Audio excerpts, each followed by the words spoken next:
Hello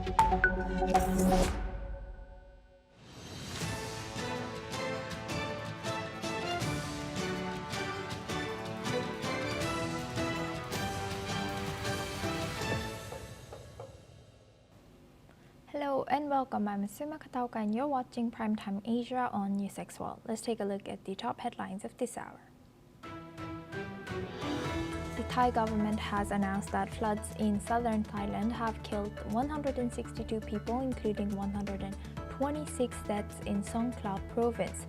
Government spokesperson Siripong Angkula Sakulkiat has confirmed the casualties across 7 provinces, marking one of the deadliest flooding events in recent years.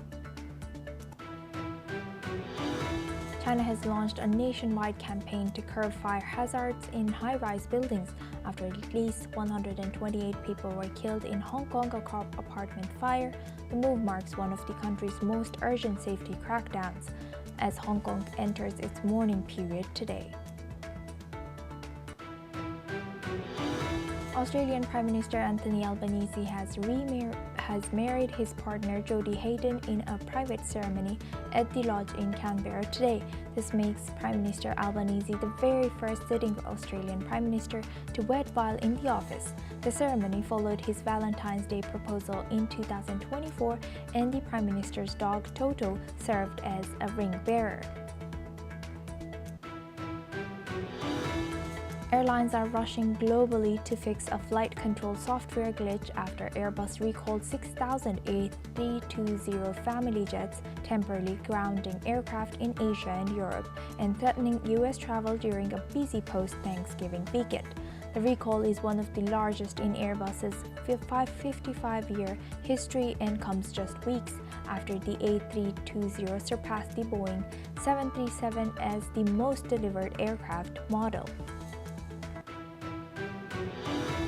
According to Indonesian disaster agency chief Suharyanto, the death toll from Cyclone has fueled floods and landslides in Sumatra and has soared to 303 people, with 279 people still missing and 80,000 people evacuated. Rescuers using helicopters to reach areas cut off by destroyed roads are struggling to reopen critical routes as military forces prepare to boost relief operations.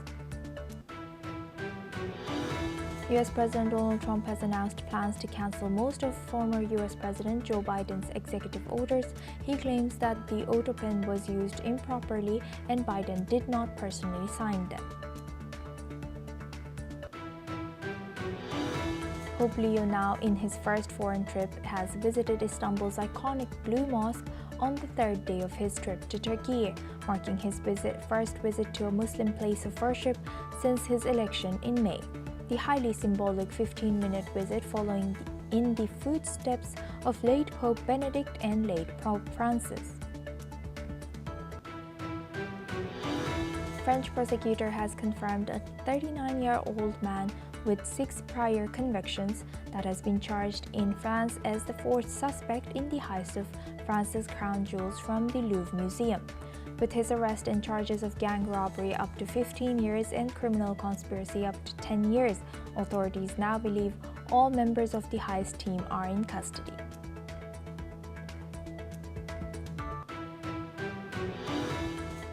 Now we start with Asia. The death toll from floods and landslides caused by cyclonic rains on Indonesia's Sumatra island has now risen to 303 people, with at least 279 people still missing. The severe weather fueled by a rare tropical storm in Malacca Strait has impacted large parts of Indonesia, Malaysia, and Thailand. In Sumatra, around 80,000 people have been evacuated and hundreds remain stranded in 3 provinces, particularly in the northern region, where roads have been blocked and communications infrastructure destroyed. Rescue teams are working to clear road blockages and helicopters have been deployed for aid delivery in the central Tapanuli area. There has been reports of attempts of ransack supplies due to the dire conditions. In neighboring Thailand, the death toll from flooding in the southern part of the country has reached 162 people. while Cyclone Ditwa has also claimed lives in Sri Lanka, leaving dozens dead from torrential rain and strong winds. Now for this discussion, we welcome Krishan Mitru. She's a disaster management consultant, joins us live from New Delhi. Thank you very much for joining us. Welcome to NewsX World. Now, looking at all these affected regions, how should the governments and regional authorities improve disaster preparedness? Thank you for inviting me on your channel. Well, as far as the governments are concerned, as of today, we are far better prepared than what we were about 20, 30 or 50 years ago. Today, our machinery in every respect, the relief teams, the disaster evacuation teams, and pre-disaster planning, etc. It is very well in place.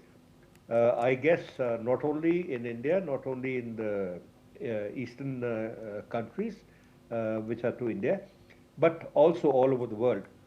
Specifically, I would like to say, we have to take the example from Japan. Japan has done tremendous work as far as disaster management of all types is concerned, including floods, tsunami, earthquake, etc. Here, it is a very sad environment today that in Indonesia, the disaster has struck in such a way that we have lost almost more than 300 lives, and as reported, more than 80,000 people have been evacuated and replaced somewhere else. Of course, we should not forget that the fishermen should not venture into the seas anywhere, right from Indonesia to Sri Lanka, and even in the southern, even the southeastern side of the Indian coastline, because here even the cyclonic storm Ditwa has been playing up havoc. And this is about the time when the conditions are ideal for cyclonic storms to develop in the Southeastern Asian region, because of the atmospheric conditions which prevail when the temperature, ambient temperature, is in the region of about 23 degrees, 22 to 25 degrees. And the winds are ideal for setting up a wind shear as the height increases. Now, this is what gives rise to cyclones. And it is most surprising, the weather phenomena, two cyclones at the same time in Indonesia and in Sri Lanka area also. Well, I have no doubt that all the governments are doing their best and to prevent minimum loss of life, livestock, and the domestic population also.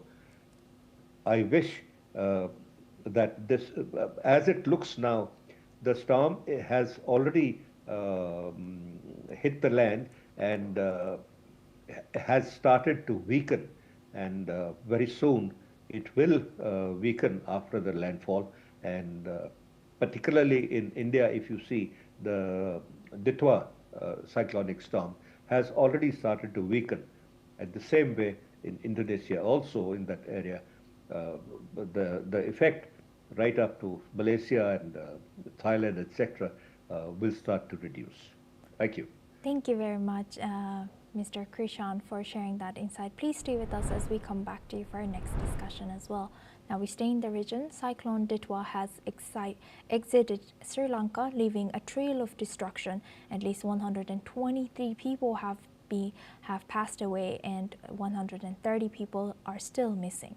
The storm has caused widespread floods and landslides across the island. According to the India Meteorological Department, Ditwa may intensify slightly as it moves north-northwest. It is expected to hit the North Tamil Nadu, Puducherry, and South Andhra Pradesh coasts by Sunday morning. Heavy to extremely heavy rainfall is forecasted across these regions over the next 2 days. Authorities have issued red alerts for several districts in Tamil Nadu and Puducherry. Coastal Andhra Pradesh is also expected to see heavy rains and possible flash floods. Meanwhile, India has sent relief supplies to Sri Lanka, while Prime Minister Narendra Modi has offered condolences and pledged further assistance. Meanwhile, 54 flights in Tamil Nadu have been cancelled due to adverse weather. Now for this discussion, we welcome back Mr. Krishan Mitru. He's a disaster management consultant, joins us live from New Delhi. Thank you very much, Mr. Krishan, for staying with us. Now looking at this, how effectively are the Indian and Sri Lanka governments coordinating this disaster response, and how should people in Tamil Nadu and how should they prepare for this coming cyclone Ditwa? You see, particularly Sri Lanka being a weaker neighbor, India has already provided sufficient assistance to Sri Lanka. I think about 30,000 tons of supplies has already been provided to Sri Lanka. As far as the Indian coastline is concerned, Tamil Nadu and Puducherry, etc., these areas are very well prepared, and they have left no stone unturned to mitigate this disaster. The first step which they took was to stop the people going out into the sea for fishing. Then they have moved a large number of habitats from the coastal areas to safer areas in midland, and also to higher areas. Now, the precaution which has to be taken here is in every post flooding or tsunami such disasters, what we've got to basically prepare is that the disease control is made effective.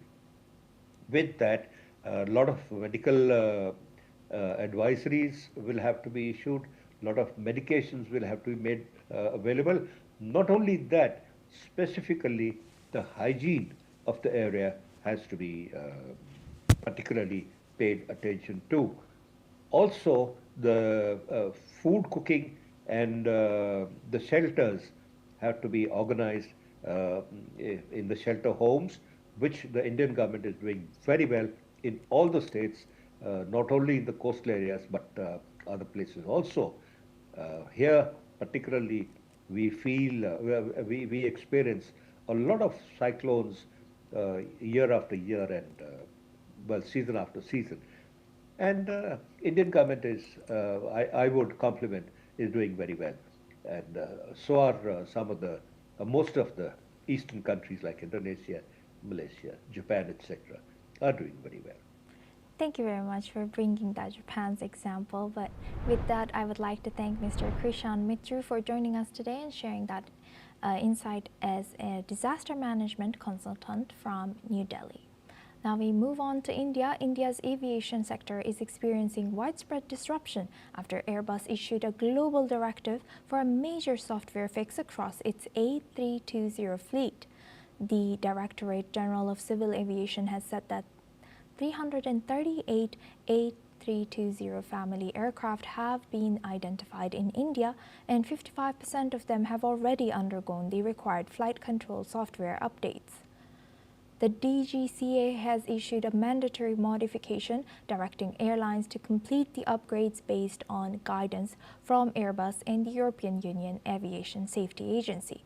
According to the DGCA data, 200 Indigo aircraft and 113 Air India planes, as well as 25 Air India Express jets, were affected, with upgrades completed on 113 Indigo, 42 Air India and 4 Air India Express aircrafts.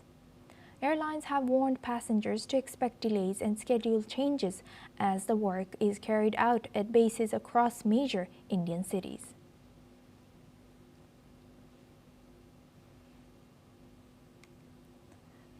India's aviation sector is experiencing widespread disruption after Airbus issued a global directive for major software fix across its A320 fleet.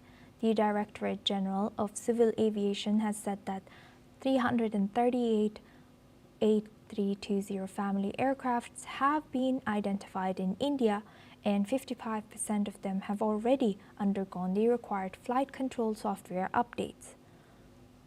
The DGCA has issued a mandatory modification directing airlines to complete the upgrades from guidance from Airbus and the European Union Aviation Safety Agency. According to the DGCA data, 200 Indigo aircraft, 113 Air India planes, and 25 Air India express jets were affected, with upgrades completed in 113 Indigo, 42 Air India, and 4 Air India express aircrafts. Airlines have warned passengers to expect delays and schedule changes as the work is carried out at bases across major Indian cities.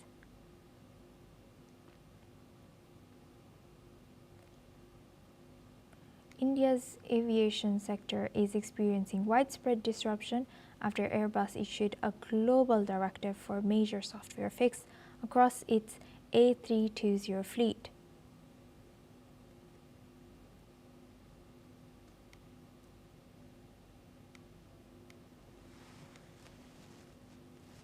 Now we move on to our next news, focusing on Pakistan. Reports from Balochistan indicate that 5 more individuals have allegedly been subjected to enforced disappearances by Pakistani security forces, while 2 previously missing persons have returned home. In Quetta's Ghafoor town, 17-year-old Sudis Baloch and 18-year-old Wasim Baloch were reportedly taken on November 3rd. In Kolu, 23-year-old Ado Khan was allegedly picked up on November 10th. In Gwadar, student Ghulam Qadir went missing on November 24th, and Ketch's Saran Khan area, 25-year-old Yasir Nemat was detained on November 26th. None have been found so far. Meanwhile, Shahnawaz Baloch and Amir Bakshi, previously missing, have safely returned home. The Voice for Baloch Missing Persons continues its protest outside Quetta Press Club, now in its 6,012th day, demanding the recovery of university student Saeed Baloch, allegedly abducted in Islamabad on July 8th. The group says enforced disappearances are creating fear and disrupting education in the Baloch community.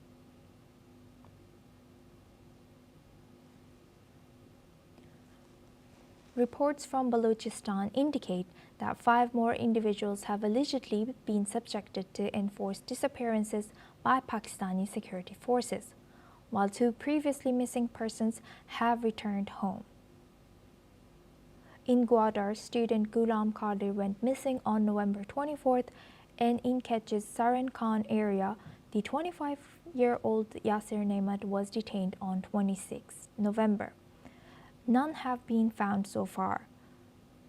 The Voice for Baloch Missing Persons continues its protests outside of Quetta Press Club, now in its 6,012th day, demanding the recovery of university student Saeed Baloch, allegedly abducted in Islamabad on July 8th.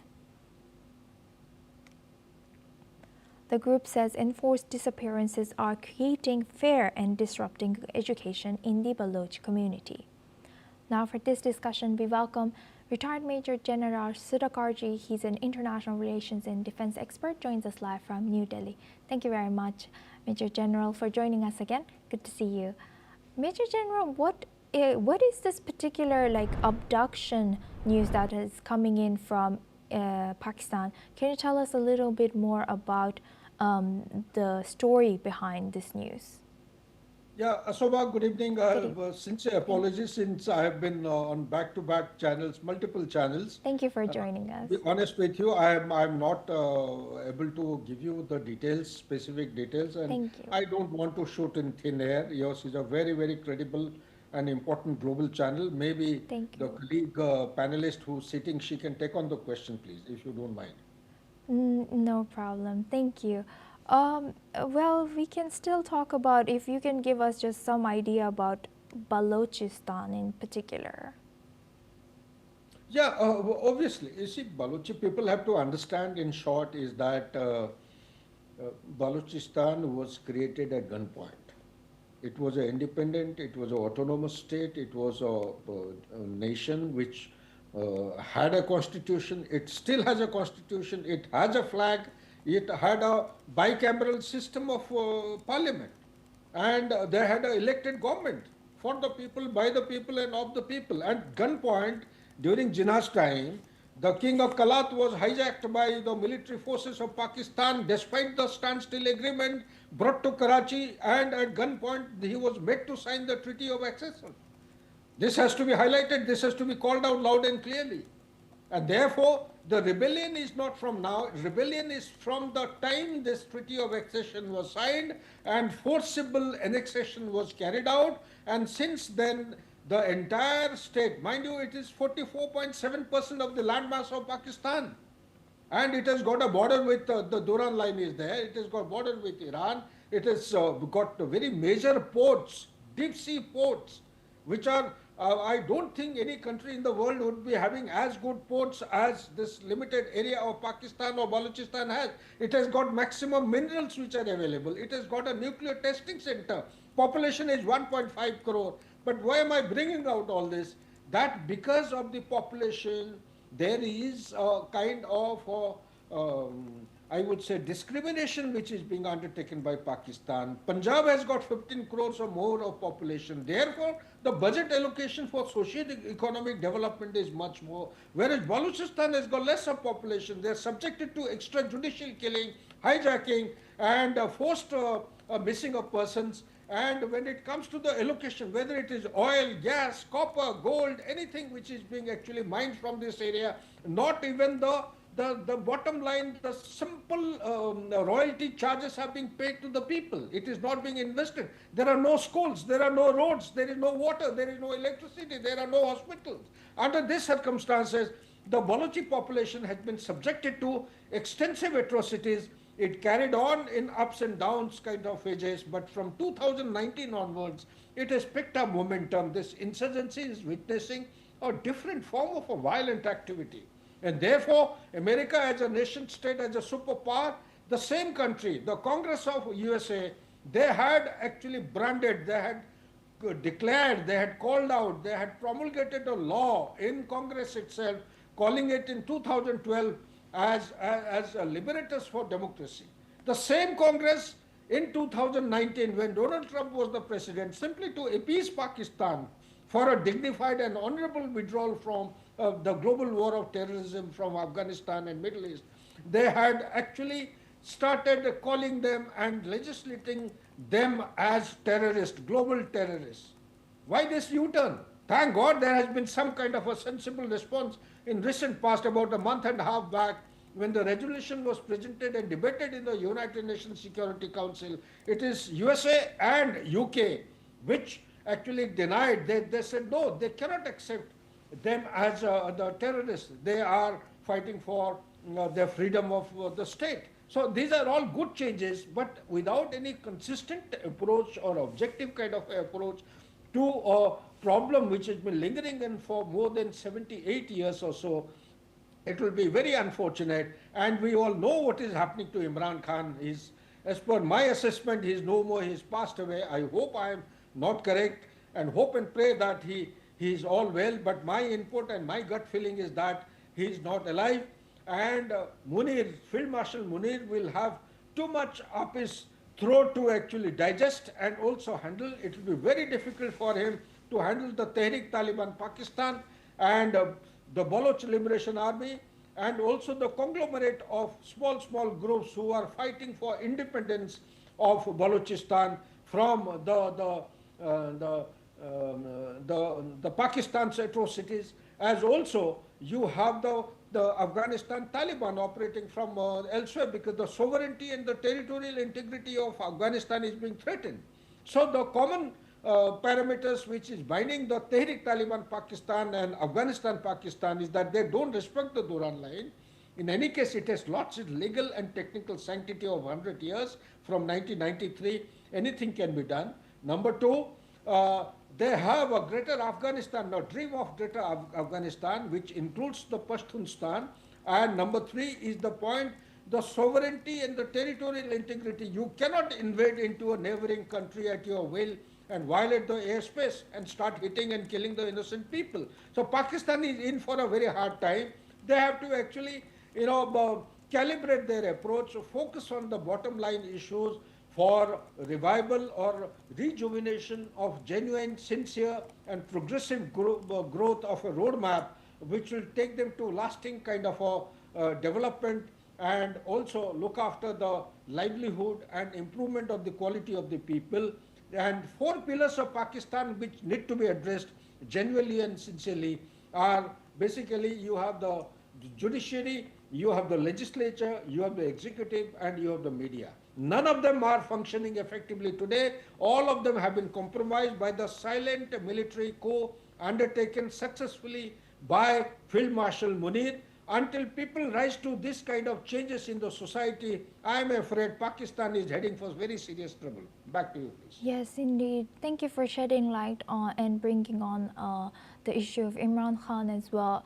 So how do you think how should minority ask for equal rights and protection in Pakistan, especially the Balochi people? And do you think, as you have mentioned, Imran Khan, do you think he was more capable a leader who could have accomplished unity or giving equal rights even for Balochi community in Pakistan? Absolutely, absolutely. He is a leader. He's the people's leader, and you see the Tehreek Insaf Party, Pakistan Tehreek Insaf Party, they had won the vote of the election by thumping majority, but these are all dramatics, rhetorics. You see, there are issues at a global level, at regional level, and at local level or national level, which are intertwined. And there are issues related to strategic rivalry in Pakistan between USA and China. USA, thank God, they better late than never, they realized that a superpower will never like to lose its supremacy and authority. When the whole world started calling and pointing fingers at Joe Biden, that look at the president of a superpower, he doesn't know what he's talking, he can't even walk, he can't even stand. You see, his response matrix was also turning different and wild. So under these circumstances, Donald Trump, in total vengeance, he has come back. Unfortunately, he's lost his senses. He's not able to apply himself in a pragmatic manner, in a constructive manner, because history of USA also has given lots of lessons. He should not ignore those historical lessons. He must take them forward and apply in a selective and in a productive manner. Tariff has never given any benefit to USA in the history of its application, whether it was McKinley, the president from 1897 to 1901, he was assassinated, let me remind him. Also from 73, if I respect my John Kennedy, he also tried out the same tariff. Nothing happened, and finally there was a Watergate scandal, and his vice president saved him, otherwise he was going to the gallows. And thereafter you have you have George Bush, but before him was Reagan. All of them tried out the same trick, and they came to the conclusion ultimately it is the people of America who have to bear the cost. Why am I bringing out this point is, America is a superpower. It is a declining superpower. It is trying to regain its status. Post disintegration of USSR, it started abandoning or vacating the spaces or the footprint in East Asia, Southeast Asia, South Asia, as also in August 2021, it had a hasty withdrawal because the domestic constituency was not prepared to accept the dead bodies or the body bags coming from outside. People within started asking, why is USA fighting others' war? It is time that they fight their own war. So therefore, the country has to look inwards and find solutions to its problems. But soon they realized that it is difficult for a superpower to accept the losing supremacy. So therefore, they have come back to Pakistan. They are also totoing there in the Middle East. They want to go to Bagram airfield. They also have their footprint in Philippines and Japan and South Korea, etc., Southeast Asia, simply to push back China so that the superpower continues to enjoy and assert its authority and supremacy for little more than the time which is very close by. And this is one point. The regional perspective that is considered has become the epicenter of terrorism.